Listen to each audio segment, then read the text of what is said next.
Hello students, how are you? This is class 6, subject mathematics, chapter 7, fractions. This is lecture number 1 of this chapter and we will complete these chapters in 7 lectures. Now, subtopics of this lecture is definition of a fraction, how to make a fraction, denominator and numerator. See, we will start this chapter with first of all definition of a fraction. What is a fraction? A fraction is a number which represents a part of a whole. The whole may be single object or a group of object. Means from the total parts, the parts which we are taken out, that is called a fraction. Okay? See some examples. The numbers such as 1 upon 2, 3 upon 4 and 5 upon 12. They are all fractions. Okay. Now here 5 upon 12 is a fraction. What does 12 stands for? It is the number of equal parts into which the whole number has been divided. Okay, means that we are dividing a whole into 12 equal parts. Okay, and what does 5 stands for? 5 is that number of equal parts which has been taken out. Means out of 12 equal parts we are taken out 5. So 5 upon 12 is a fraction and it will be read as 5/12 of the whole. Now see denominator and numerator of a fraction. Every fraction has a denominator and a numerator. Such as 1 upon 2, 2 upon 5, 5 upon 12. They all are fractions. Okay, and the number below the division line is called the denominator. Now see in the above examples 2, 5 and 12. They are below the division line. So they all are denominator, which tells us in how many equal parts a whole is divided. And the number above the division line is called the numerator. In the same examples 1, 2 and 5, these are the numerator, which tells us how many parts are taken. So in 1 upon 2, total parts are 2 and we are taken out 1 part. In 2 upon 5, 5 is the total number of parts and we are taken out 2.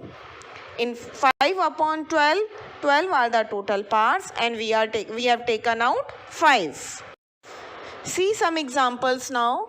In the fraction 2 upon 5, 5 is a denominator and 2 is a numerator. In the second, 5 upon 12, 12 is a denominator and 5 is a numerator. Hope you have understood now what is denominator and what is numerator. Now see some questions. Write 3 divided by 7 as fraction. The number which we divide, we will write down that number in numerator. So 3 we are dividing, we will write down 3 in a numerator. And the number by which we will divide, we will write down in denominator. That is 7 here. So it is 3 upon 7. Second is, write the following fraction in words. 2 upon 7. 2 upon 7 will be written in words as 2/7. 3 upon 10 as 3/10.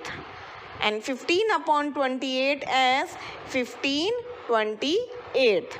So in this way we can write down every fraction in words. Now see the next question. What fraction of an hour is 45 minutes? What does this question means? That from the total 1 hour, what is the fraction of 45 minutes? Means total we have 1 hour.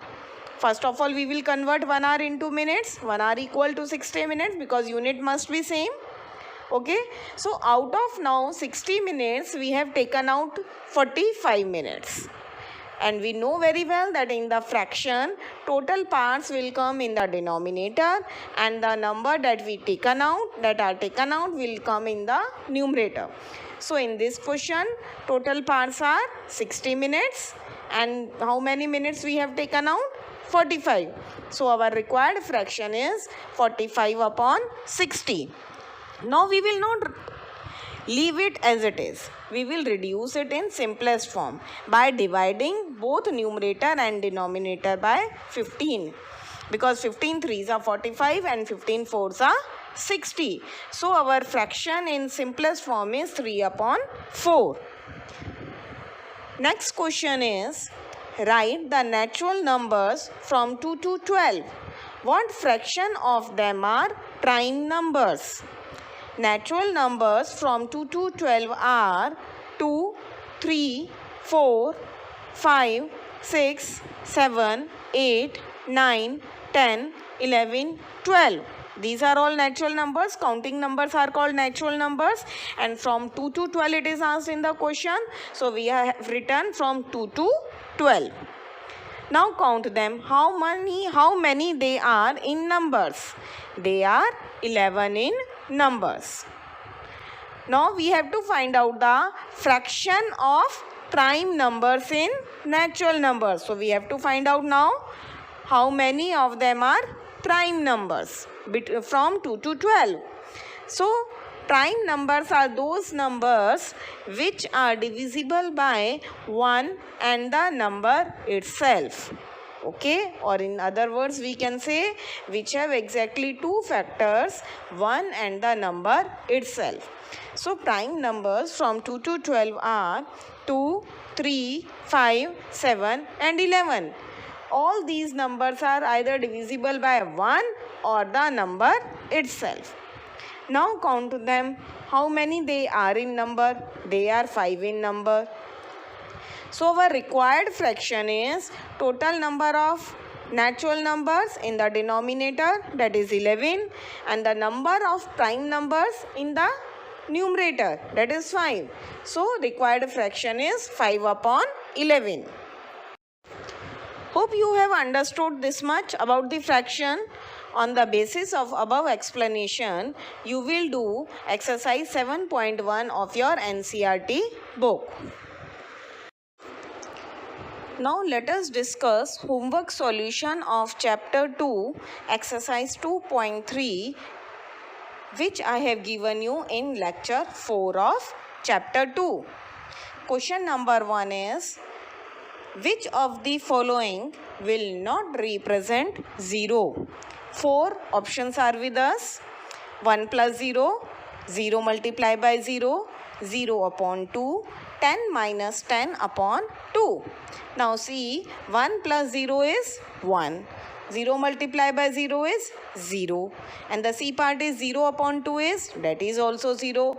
And 10 minus 10 is 0. And 0 upon 2 is, that is also equal to 0. So which of the following will not represent 0? This is the A part is the correct answer. That is 1 plus 0. Second question is, if the product of two whole numbers is 0, can we say that one or both of them will be 0? Justify through example. What is there in this question? That if the product of two whole numbers is 0, suppose we are multiplying two whole numbers and the result answer that we are getting is 0. So is it necessary that one or both of them will be 0? Okay, now see. Yes, if we multiply any number with 0, the result product will be 0. Okay, example, 2 multiplied by 0 is 0 and 0 multiplied by 5 is also equal to 0. Means if we are multiplying two numbers by 0, we are multiplying two whole numbers and the one number is 0, then our result is 0. Now let us check with both the numbers. If both the numbers are 0, then also the result will be 0 because 0 multiplied by 0 is also 0. Question 3. If the product of two whole numbers is 1, can we say that one of them will be 1? Justify through example. Now we are multiplying two whole numbers and we want our product as a 1. You have to tell whether both numbers will be 1 or any one of them will be 1 will solve the question. If only one number is 1, then the product cannot be 1. See, 5 multiplied by 1 is 5 and 1 multiplied by 6 is 6. When the one number is 1, we are not getting our product 1. But if both the numbers are 1, then the product is always 1. Example, 1 multiplied by 1 is 1. Understood? Thank you.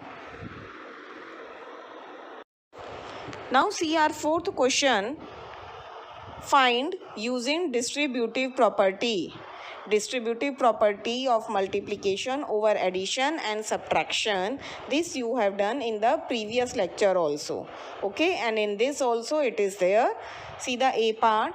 728 multiplied by 101. How we write down 101? We can write down 101 as 100 plus 1.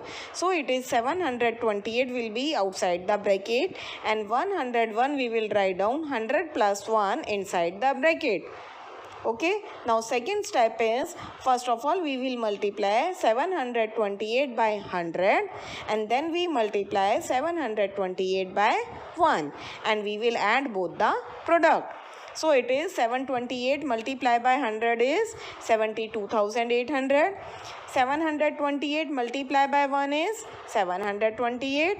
Find the sum of both. It is 73,528. Now see its last part. 4,275 multiplied by 125. Now see, if we write down 125 as 100 plus 25, it will not make our calculation easy. Okay, so how we will write down 125? We will write it as 100 plus 20 plus 5. This is only the expanded form of 125. So now we will write down 4,275 outside the bracket, 100 plus 20 plus 5 inside the bracket. Now 4,275 will be multiplied by 100 first, then we multiply it by 20, then we multiply it by 5, and between every pair there is plus sign because we are doing addition here. This is the distributive property of addition, and then we find out the sum of all the three and we get the answer.